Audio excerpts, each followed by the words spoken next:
भगवान कृष्ण के जितने नाम हैं उतनी कहानियां। जीवन जीने के तरीके को अगर किसी ने परिभाषित किया है तो वो कृष्ण है।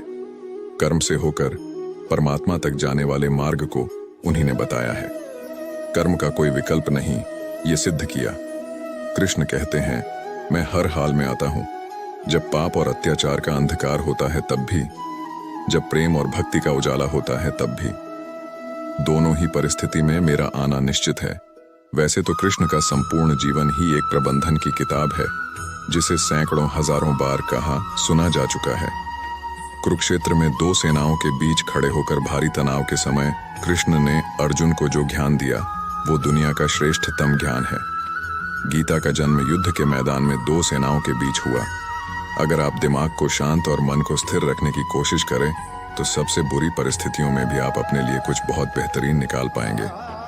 आवश्यकता हमारी है, हम उनके जीवन से लेना क्या चाहते हैं। कृष्ण मात्र कथाओं में पढ़ा या सुना जाने वाला पात्र नहीं है, वो चरित्र और व्यवहार में उतारे जाने वाले देवता हैं। चलिए कृष्ण के जीवन से 5 बातें सीखते हैं जो हमारे जीवन को श्रेष्ठ बनाती हैं। पहली बात, मनुष्य का जीवन शुरू से अंत तक संघर्ष ही है। कारागृह में जन्मे कृष्ण पैदा होते ही रात में यमुना पार कर गोकुल ले जाए गए।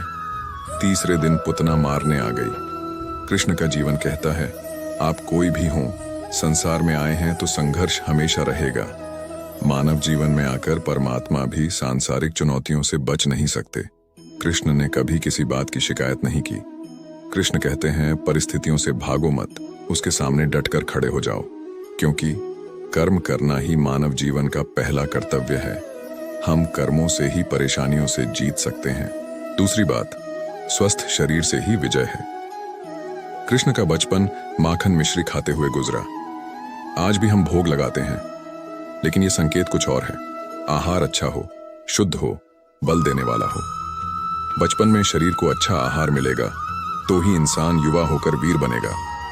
शरीर को स्वस्थ रखना है तो बचपन से ध्यान देने की जरूरत है। ये युवाओं के लिए बड़ा मैसेज है। अपने बच्चों को ऐसा खाना दें जो उनको बल दे। सिर्फ स्वाद के लिए ही ना खिलाएं, तभी वे बड़े होकर स्वयं को और समाज को सही दिशा में ले जा पाएंगे। तीसरी बात, पढ़ाई किताबी ना हो, रचनात्मक हो। कृष्ण ने अपनी शिक्षा मध्य प्रदेश के उज्जैन में ऋषि के आश्रम में रहकर पूरी की थी।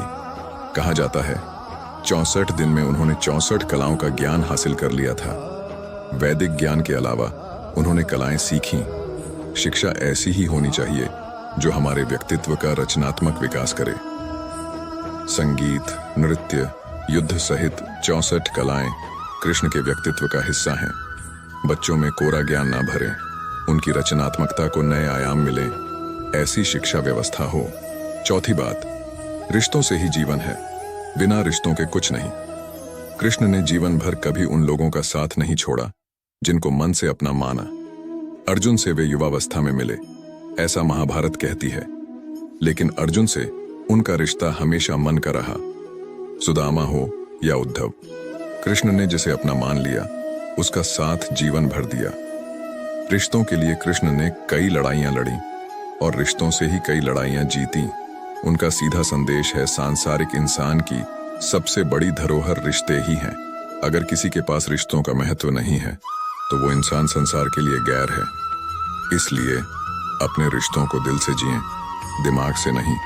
पांचवी बात, नारी का सम्मान समाज के लिए जरूरी है। राक्षस नरकासुर का आतंक था।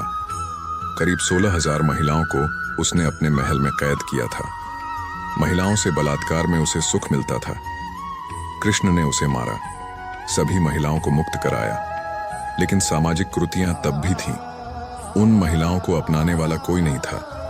खुद उनके घर वालों ने उन्हें दूषित मानकर त्याग दिया। ऐसे में कृष्ण आगे आए, सभी 16,000 महिलाओं को अपनी पत्नी का दर्जा दिया।